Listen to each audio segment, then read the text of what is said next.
pour cette matinée. La mobilité, facteur d'agilité de l'organisation du travail. On en a beaucoup parlé dans les présentations précédentes. On va voir concrètement comment ça se décline dans différentes structures que l'on connaît ici à Rennes et en Bretagne. La deuxième table ronde sera consacrée à la manière dont le travail en mobilité peut permettre de concilier performance et bien-être des collaborateurs. C'est parfois deux termes qui peuvent apparaître, sinon antinomiques, du moins parfois un peu éloignés. Donc nous verrons de quelle manière il est possible de réunir ces deux dimensions.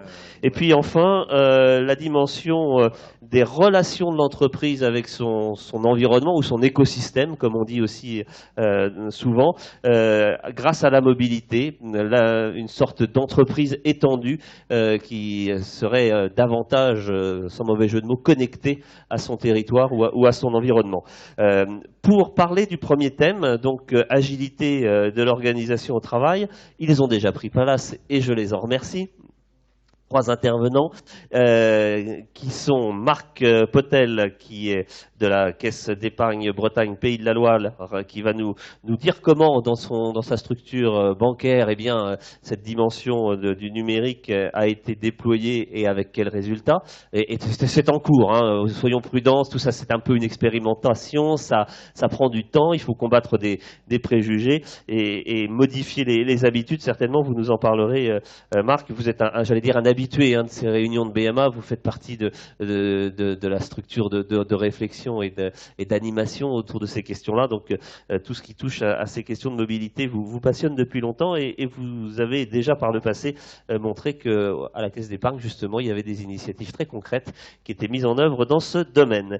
Mélanie Rambaud, qui est à vos côtés. Alors là, on quitte l'univers de la banque pour celui de la réparation automobile, puisque vous êtes au chef de projet des systèmes d'information au GNFA, c'est le groupement national de la réparation automobile. En clair, structure qui accompagne les professionnels j'allais dire les garagistes, comme on disait quand j'étais petit, les professionnels de la réparation automobile, qui sont également... Mon micro semble avoir quelques faiblesses, non, ça va.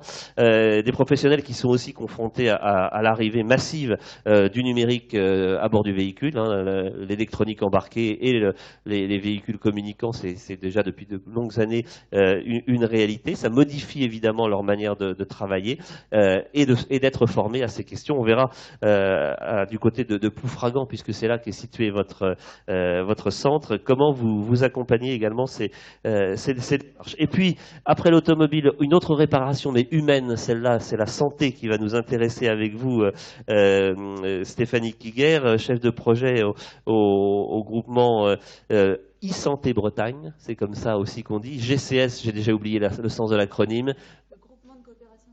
Groupement de coopération sanitaire, voilà, e-santé, évidemment pour numérique, on voit bien la dimension numérique dans ce domaine, qui est une initiative qui permet d'activer à distance des ressources pour délivrer un service médical. Alors c'est presque de la télémédecine, c'est du télédiagnostic, c'est de la capacité de partager une information médicale à plusieurs, accéder au dossier d'un patient par exemple, ou délivrer des diagnostics. Mais vous nous direz ça beaucoup mieux que je ne saurais le faire. Alors, trois témoignages, vous voyez, trois univers différents, la santé, la réparation auto et puis les services bancaires et financiers, réunis autour d'une même interrogation qui est l'agilité de l'organisation du travail. Il faut peut-être s'entendre d'ailleurs sur ce terme d'agilité, il a déjà été prononcé à plusieurs reprises au cours de la matinée. Marc Potel, quand on exprime les choses de cette manière-là et qu'on l'applique au métier bancaire que vous connaissez bien, ça recouvre quelle réalité cette agilité l'agilité de mon banquier, ça donne quoi? Les banquiers ne sont pas très agiles déjà. Donc, j'ai rien dit, je pose la question. Je pose la question. Si, alors, l'agilité dans le monde de la banque, ça recouvre plusieurs choses. D'abord, la manière dont on envisage la relation avec le client, avec les évolutions de la banque aujourd'hui. C'est aussi la manière dont certains services bancaires peuvent être pensés en fonction des besoins de mobilité. Je pense au paiement sans contact, au NFC, à tout un tas de solutions. Et puis après, à des modes de coopération transverse où la banque peut interagir avec les salariés et puis les acteurs économiques. Et je pense à l'autopartage, on en parlera tout à l'heure. Être agile, c'est se dire, la banque a un rôle d'intermédiation financière, ça on ne l'a pas oublié. Il ne faut surtout pas oublier qu'elle a un rôle d'intermédiation sociétale. Et donc, elle est à l'interface des relations. L'argent n'est qu'un moyen, il faut le remettre à sa place. Et il faut faire en sorte que les services que la banque peut proposer eh bien, soient au service des évolutions de la société, en lien avec cette évolution que sont les nouvelles mobilités et puis le numérique. Donc, je dirais, on numérise et on dénumérise, et on verra après pourquoi. Alors, vous interviendrez aussi dans la dernière table ronde sur le lien de l'entreprise avec son environnement et son territoire. Donc là, j'imagine qu'on sera davantage dans cette dernière partie tournée vers le client. Pour l'instant, si vous en êtes pas que, on verra avec vous. Mais là, on est plutôt quand même tourné vers les collaborateurs, vers les salariés de l'entreprise qui accueillent cette dimension numérique, qui impacte leur manière de travailler. Et c'est là que ça va être intéressant que vous nous disiez de quelle manière. Voilà. Alors justement, ça se passe comment? Bah oui, dites-nous. Alors, ce qu'on essaye de comprendre à travers un certain nombre d'expérimentateurs qu'on mène avec BMA, mais aussi en dehors, c'est qu'il y a deux choses qui ont changé profondément la vie des gens, que ce soit dans l'entreprise ou à l'extérieur. C'est la remise à plat et puis, comment dire, l'indistinction du temps de travail, du temps de déplacement et du temps chez soi. Vie privée, vie professionnelle, Voilà. Les frontières sont de plus en plus floues, on l'a vu tout à l'heure. Hein, dans les oui, alors je pense que c'est même plus que ça, c'est qu'aujourd'hui on a comment dire, l'outil numérique et puis cette notion de responsabilité sociétale place l'individu dans une situation où on lui donne, on le somme en fait d'avoir un comportement équivalent, qu'il soit chez lui, en train de se déplacer ou au travail. Donc il y a une porosité entre ces trois espaces-là, et je pense que ça a été dit ce matin. Et dans une organisation, on ne peut pas ne pas en tenir compte. Et donc les outils qu'on met à disposition des salariés peuvent être de formidables outils d'accompagnement, mais ça peut être aussi des outils d'alignation absolument incroyables. Donc il faut aider les salariés à comprendre ce qui est en jeu.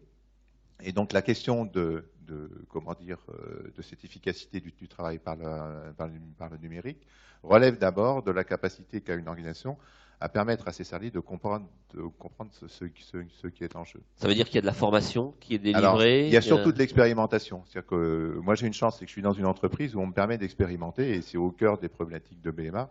On se met à la place d'eux et on essaye. Alors on ne se met pas à la place d'eux. C'est même pas du tout ça. C'est qu'on part d'un principe, on émet une hypothèse, il y a un certain nombre de changements qui sont en cours dans les organisations. On émet une hypothèse, on met en place une expérimentation et on voit quels enseignements on peut en tirer. Donc, le principe de BMA, c'est qu'on analyse l'activité, on essaie de comprendre ce que les gens font, ce qu'on leur demande de faire. Et à partir des expérimentations, eh bien, on relève des évolutions, des facteurs de changement, des freins ou des incitatifs, et on va s'appuyer sur les incitatifs, bien évidemment, en tirer des conclusions et dire, ben voilà ce qu'il faut faire. Alors, soyons concrets, donnez-nous un exemple ou deux pour qu'on comprenne la démarche. Soyons concrets. Quand on a voulu accompagner les collaborateurs dans les questions de mobilité et puis de travail, on a mis en place un site de covoiturage, on a mis en place un système d'audioconférence via les plateaux téléphoniques, un système de visioconférence. Et puis, on s'est aperçu in fine que c'était ni le covoiturage, ni la visio qui permettait de diminuer les mobilités et d'améliorer les conditions de travail, c'était l'audioconférence. Et ça s'est fait spontanément. Donc, on a un certain nombre d'outils qu'on met dans la main des collaborateurs, on observe comment ils s'en saisissent, on évite de faire des injonctions trop encadrées, et à partir de l'observation, on voit comment on peut les développer. Sur la question, du numérique, je vais vous prendre un exemple sur le lien entre le numérique et la mobilité. On a une problématique sur les déplacements de domicile-travail où les collaborateurs aujourd'hui, nous, en moyenne, habitent à 30 km de leur lieu de travail, ce qui est beaucoup. Donc ça a un coût, c'est un temps de déplacement, c'est de la fatigue, c'est tout un tas de choses. Eh bien, on a commencé à travailler sur et si les véhicules de service pouvaient servir sur les trajets domicile-travail. On en avait parlé il y a quelques temps déjà. On fait comme les gamins, on dit et si, et on teste. Et ça va marcher puisqu'on met en place aujourd'hui avec une start-up. C'est pour ça que le lien avec l'environnement, il est aussi beaucoup plus ténu avec une start-up qui s'appelle Coulicar.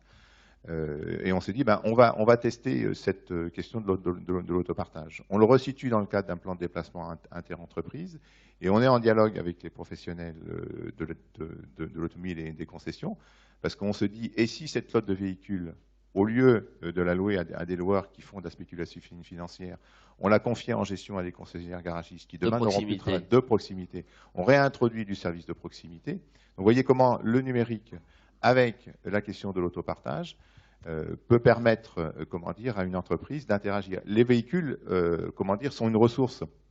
Il y a un économiste qui s'appelle Gabriel Coetis qui parle beaucoup de ressources latentes et de ressources révélées. Si on prend un véhicule de service, le véhicule de service, c'est une ressource qui est identifiée par l'entreprise et qui est utilisée à 30% de son temps de détention. Je ne sais pas si vous imaginez, mais quel acteur économique a les moyens aujourd'hui d'investir 100 et de n'utiliser que 30? C'est juste une ineptie économique. C'est mieux que le véhicule individuel qui, lui, est utilisé à 5%. Un petit peu plus quand même. Donc ces deux flottes se croisent et puis on va faire en sorte que, comme outil de travail, mais comme outil de déplacement, on puisse créer les conditions. Et à terme, sur un plan de déplacement inter-entreprise, sur une plateforme où il y a 700 véhicules qui dorment, imaginez un concessionnaire garagiste qui gère cette flotte de véhicules. On peut arriver à travailler avec les trajets professionnels, les trajets de domicile-travail. On peut imaginer des services complémentaires. Et on optimise. On fait mieux qu'optimiser, parce que l'optimisation, aujourd'hui, économique, elle nous mène dans le mur. Quand on optimise la pauvreté, on rend les gens plus pauvres et on rend les solutions beaucoup plus difficiles. Non, on transforme. On fait de la transformation. C'est beaucoup mieux que d'optimisation. C'est-à-dire qu'on transforme l'utilisation d'un véhicule qui est utilisé 30% de son temps pour l'utiliser 30% dans un autre temps. Je préfère qu'on parle de transformation parce que c'est beaucoup plus dynamique. Quand on dit économie en transition, la transition c'est pépère, on se laisse porter. L'économie de la transformation, eh bien on est dans quelque chose qui est beaucoup plus dynamique, qui est beaucoup plus porteur. Et là, on est à l'interface d'une problématique interne, c'est-à-dire le déplacement professionnel et domicile-travail, puisque l'entreprise est comptable des émissions. On est avec une start-up qui a une solution et une application, et on dialogue avec les professionnels pour créer un écosystème qu'on va essayer de porter à l'échelle d'un territoire et d'une zone d'activité. Donc on est dans de la proximité, et on a un numérique qui améliore l'efficacité professionnelle et domicile-travail. Parce que, encore une fois, cette interface et puis cette porosité entre je sors de chez moi, je me déplace et je vais travailler, eh bien, il faut penser les solutions, il faut penser l'organisation de l'entreprise différemment. Et autre conséquence, on pense diversité, et le chantier, il est lié à cette dimension-là. Eh bien, il y a des réunions qui ne commenceront plus le matin avant 9h30, parce qu'il faut que les véhicules rentrent le matin et on repart. Donc ça va permettre aux gens, souvent aux femmes qui déposent les gamins, de les déposer sans courir le matin. Si en plus on a une crèche sur une zone d'activité, c'est encore mieux. Et le soir, on ne commence plus aucune réunion après 15h, pour qu'une fois que la journée soit terminée, on n'ait plus des réunions qui se terminent à 19h ou 19h30, qui sont bonnes pour les cadres qui, eux, organisent leur temps de travail en fonction d'eux. Et là, on réorganise aussi le temps de travail. Donc l'agilité... Ça, c'est en déploiement aujourd'hui? C'est en déploiement. Ça fait partie d'une thèse sur un autre chantier qu'on a appelé acculturation au numérique. C'est comment le numérique change la manière de travailler, et comment l'ensemble de ces outils-là sont mis en perspective sur cette question de la mobilité, de la diversité. Et le numérique, il est au service de ces évolutions. Qu'est-ce que ça change en termes, et ça sera ma dernière question avant de passer aux autres témoignages, et vous pourrez évidemment revenir aussi dans le jeu, Marc Potel, qu'est-ce que ça change en matière de climat au travail, d'ambiance managériale dans les équipes des caisses d'épargne? Alors, les managers... ça dépend beaucoup des individus. On peut pas parler, moi je peux pas parler au nom, un nom générique de l'ensemble des collaborateurs, ce serait bien prétentieux parce que les individus sont tous différents. Donc je pense que je peux pas parler au nom de tout le monde. Mais il y a un climat général. Alors il y a un percevez. Il y a un climat général. Non, je ne dirais pas ça. Je pense que certains managers sont mis en difficulté parce que la vision qu'ils ont de l'organisation du travail et la proximité, la relation qu'ils ont avec leurs collaborateurs, eh ben, elle est remise en cause d'une certaine manière, parce qu'on a une organisation verticale qui se transversalise. On remet de la verticalité de temps en temps. On redonne de la souplesse dans la manière de gérer et d'organiser le temps de travail pour les autres collaborateurs. Donc moi, j'aurais tendance à dire, attendons la fin de l'expérimentateur pour voir ce que ça va donner. Vous en avez jusqu'à la fin de l'année à peu près de toute façon, ce dont il faut être convaincu, c'est que quand on est dans du collaboratif, on redonne de la souplesse et de l'agilité et on remet en cause les positions individuelles. Ça, il ne faut pas le perdre de vue. Ça, c'est une conséquence qui est importante. On ne peut pas ne pas en tenir compte. C'est-à-dire qu'on ne peut pas, au nom de l'amélioration du collectif, fragiliser les individus. Donc il faut aussi leur donner les moyens de comprendre comment eux vont pouvoir se resituer et se repositionner dans ce système qui change. Ça, c'est vraiment important. C'est pas blanc, c'est pas noir, et ça prend du temps. D'accord. Donc l'expérimentation, elle est en cours. Elle est en cours. On donne 3 mois pour avoir les premiers résultats, pour voir comment. Donc on en reparle ensemble au début de l'année prochaine. Voilà, on en reparle ensemble au début de l'année prochaine. Rendez-vous est pris. Merci beaucoup Marc Potel. Vous avez beaucoup parlé d'automobiles partagées, éventuellement de mettre d'ailleurs les concessions ou les professionnels de l'automobile dans la boucle. Ça tombe bien avec vous, Mélanie Rimbaud. Ça tombe bien. Ben non, c'est peut-être pas fait exprès, mais il y a peut-être des correspondances à approfondir.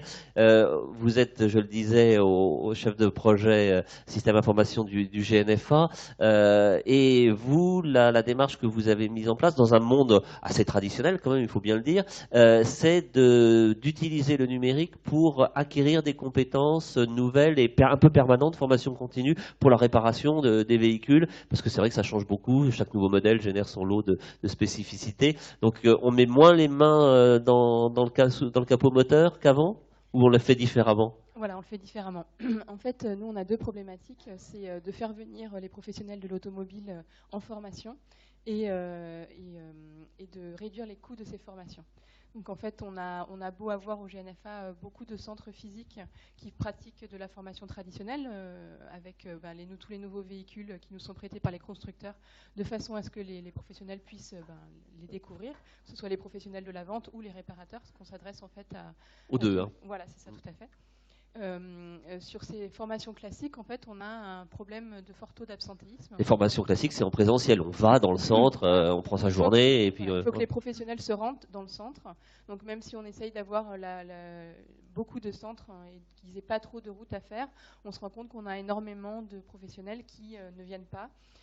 Parce que c'est un manque à gagner, eux, sur d'envoyer leurs collaborateurs. C'est quoi? C'est au minimum une demi-journée, souvent une journée complète? Une demi-journée, plutôt une journée, en fait. Parce que les faire se déplacer pour une demi-journée, c'est pas valable.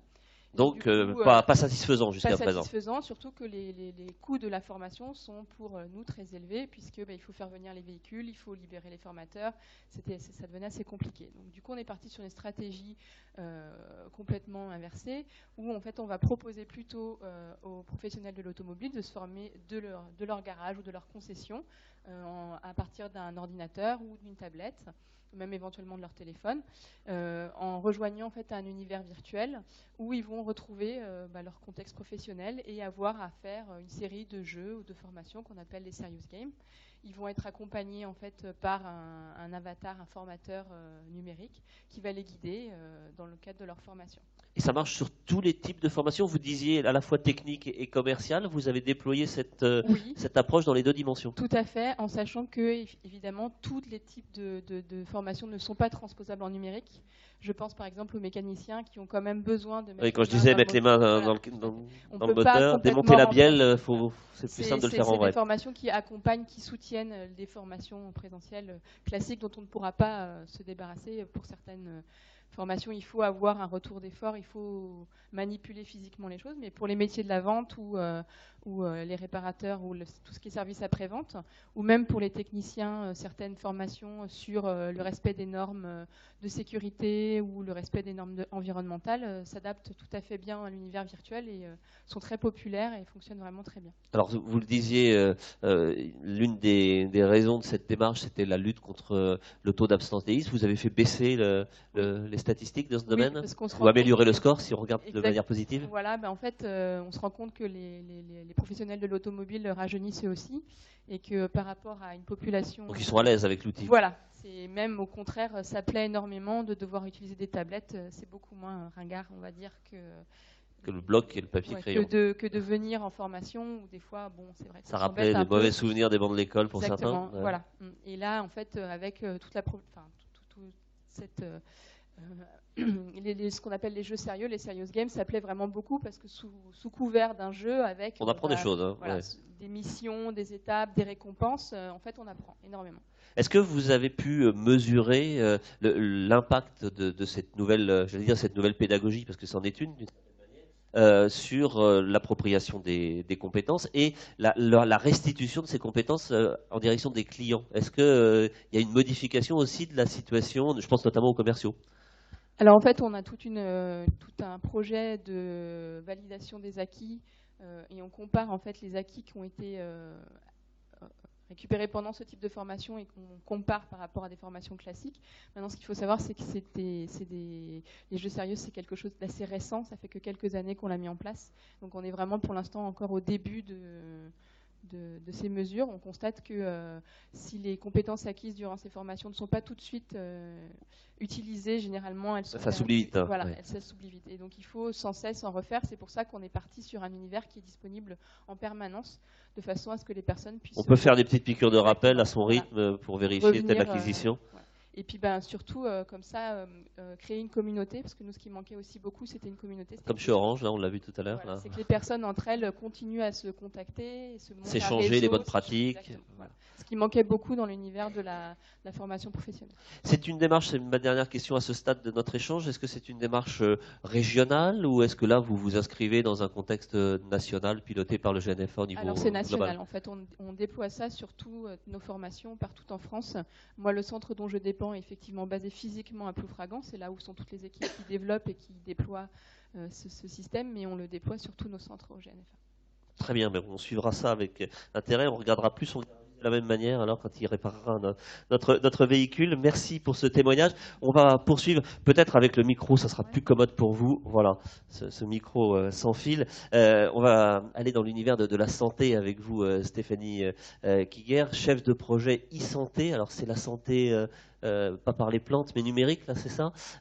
Oui, tout à fait. Le secteur de la e-santé, en fait, recouvre toutes les applications qui permettent aux professionnels de santé d'échanger, de communiquer, voire de réaliser des actes médicaux à distance. On n'est pas tellement loin de ce qui vient d'être dit, finalement par Mélanie, toute analogie respectée. Absolument. Je voyais le robot présenté par Orange tout à l'heure avec la personne qui peut assister au mariage à distance via ce robot. En fait, en télémédecine, on est très proche de ça, c'est-à-dire qu'on a son médecin que l'on peut consulter à distance via des dispositifs de visioconférence et des transferts de données qui permettent à ce médecin d'avoir accès à la situation clinique du patient avant la consultation. Alors, vous venez de le rappeler, c'est le domaine médical, la santé. On imagine que la dimension de confidentialité et de sécurisation des données transférées est essentielle pour que ça fonctionne. Tout à fait. Le cadre de la santé, en fait, est régi par des dispositions spécifiques inscrites dans la loi, notamment sur l'hébergement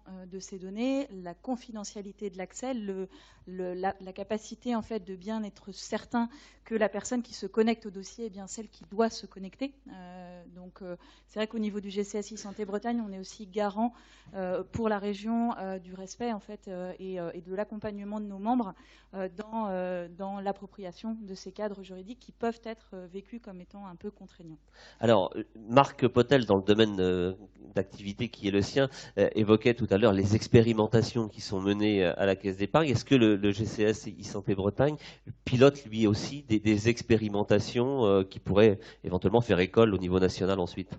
Alors, on est sorti actuellement du contexte expérimental dans ce domaine, c'est-à-dire qu'en fait, on est vraiment à l'étape charnière qui passe en fait des grands acteurs pilotes. On en a eu certains en région, ce qu'on appelle les pionniers, Dr Simon à Saint-Brieuc, qui dès le début des années 2000 réalisait des télédialyses à distance avec Paimpol, mais aussi Saint-Pierre-et-Miquelon.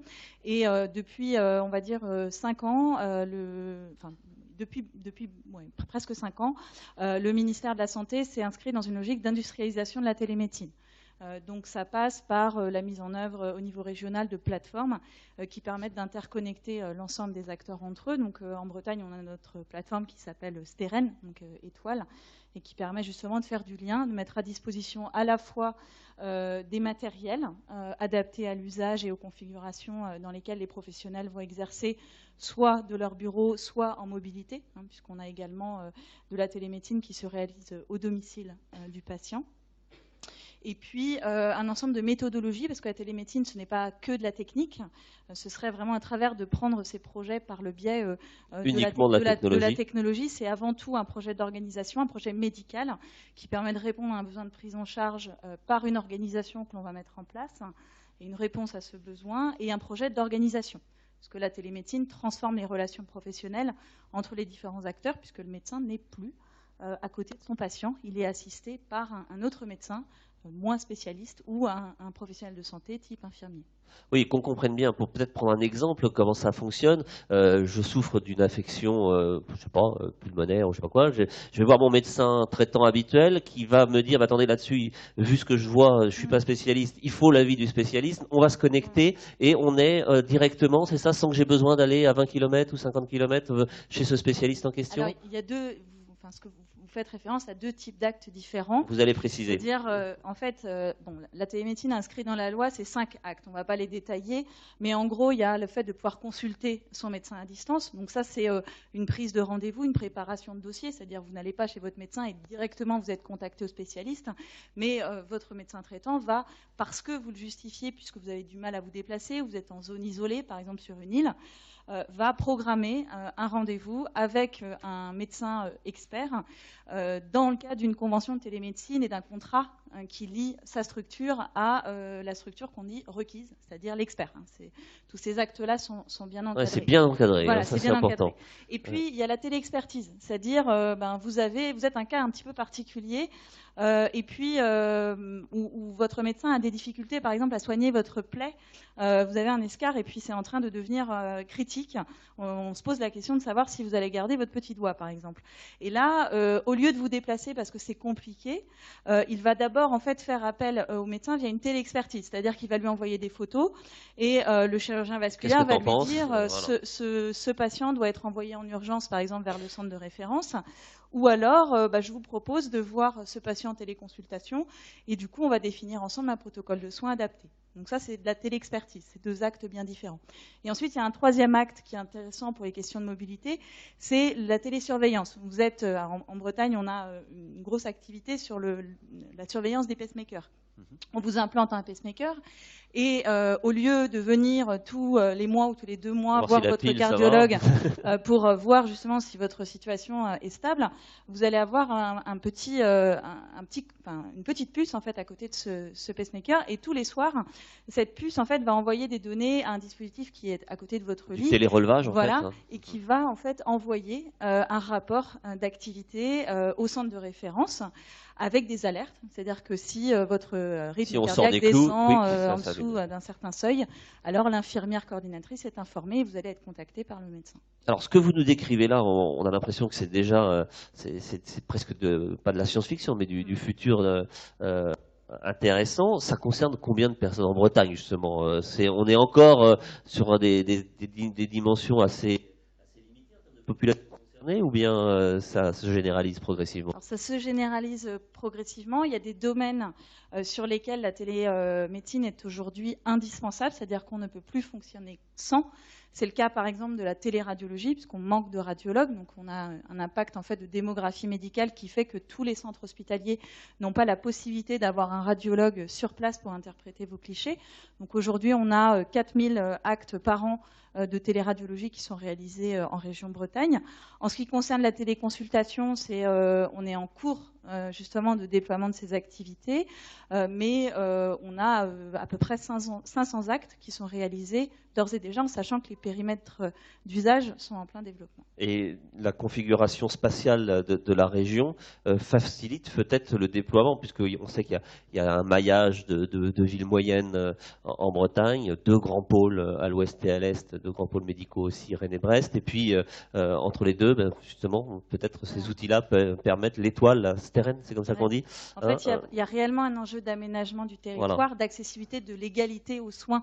C'est-à-dire que si vous êtes habitant de la métropole rennaise et si vous êtes habitant de Ploërmel ou de Loudéac, vous n'avez pas la même égalité d'accès aux soins. Et donc, c'est vrai que la télémédecine permet de réaliser ce maillage. Mais elle est toujours en complément, un complément de l'installation de professionnels locaux qui sont formés, compétents, attractifs. Enfin, ça remet aussi de l'attractivité pour les zones dans lesquelles on a des déserts médicaux, puisque le fait de se retrouver interconnecté à des spécialistes, par exemple du CHU, ça nous permet de ne pas être isolé. Oui, ça fait monter en compétences aussi, sans doute. Médecin traitant, ça fait monter en compétences. Et puis surtout, on fait partie d'un réseau. On retrouve cette notion de plateforme hein, qui était un petit peu l'un des fils rouges des échanges précédents. Merci Stéphanie Kiger pour cette rencontre. Est-ce qu'il y a des questions dans la salle à ce stade? Est-ce que vous souhaitez intervenir, poser une question pour une demande plus particulière? Alors je vais aller vers vous avec mon micro.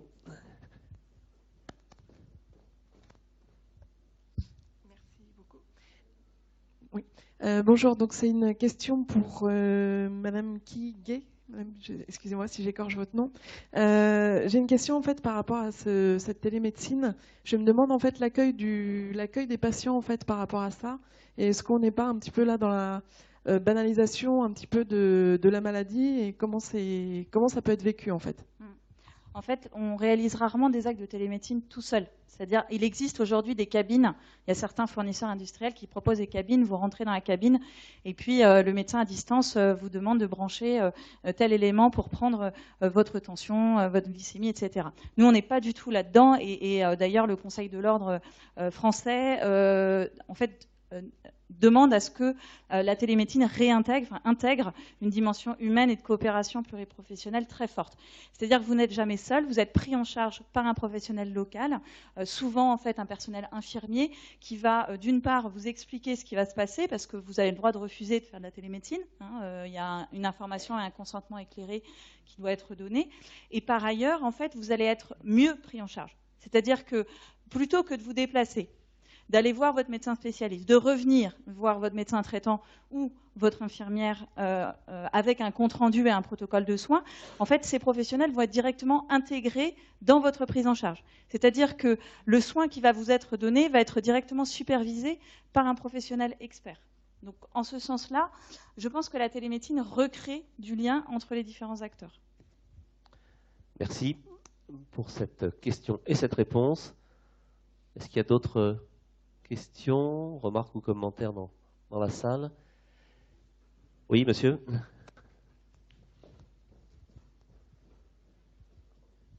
Bonjour. Moi, j'avais une question, c'est par rapport à la sécurité sociale, comment ça se passe? Parce qu'on a un intermédiaire de chaque côté du numérique, hein, si on veut. Et donc, en termes de remboursement, je pense qu'il y a un vrai sujet. C'est-à-dire que pour un acte, on a deux intervenants qui participent. Comment est-ce que c'est pris en charge? Parce que ça doit poser des questions économiques là-dessus, au niveau de la Sécu. Oui, tout à fait. En fait, et c'est le gros sujet actuel, je vous disais, le passage de la logique expérimentale à la logique industrielle, ça suppose d'intégrer ce type d'acte dans la tarification et cotation de l'assurance maladie. En fait, à l'heure actuelle, il n'existe pas, hormis pour certains actes bien précis, de tarification générale qui s'applique à toute la France. C'est-à-dire qu'il y a 9 régions pilotes qui ont été sélectionnées pour expérimenter la tarification de la télémédecine. Les groupes de travail et les évaluations médico-économiques sont en cours aujourd'hui, mais à l'heure actuelle, lorsque vous faites de la télémédecine, vous ne pouvez pas facturer ces actes. Donc on est vraiment à ce moment charnière. Donc on va suivre ça avec intérêt. Est-ce que Marc Potel et Mélanie Rimbaud, vous souhaitez réintervenir pour préciser ou donner un point de vigilance, comme vient de le faire Stéphanie Kiger sur la suite des événements? Marc, on a compris qu'il y allait avoir effectivement des étapes encore à franchir. Juste un complément sur l'autopartage. On avance sur le sujet et puis la direction des achats du groupe vient de lancer un appel d'offres national pour développer à l'échelle nationale, avant même qu'on ait fini l'expérimentation, cette solution-là. Donc vous êtes un peu en avance de phase ici. Disons non, c'est en avance de phase, oui, si vous voulez. C'est surtout que, ce qui se fait au niveau de BMA est aussi partagé au niveau beaucoup plus large, et que parfois on est pas dépassé, mais ça va plus vite qu'on ne pouvait l'imaginer, ce qui est très bien en soi. Parfait.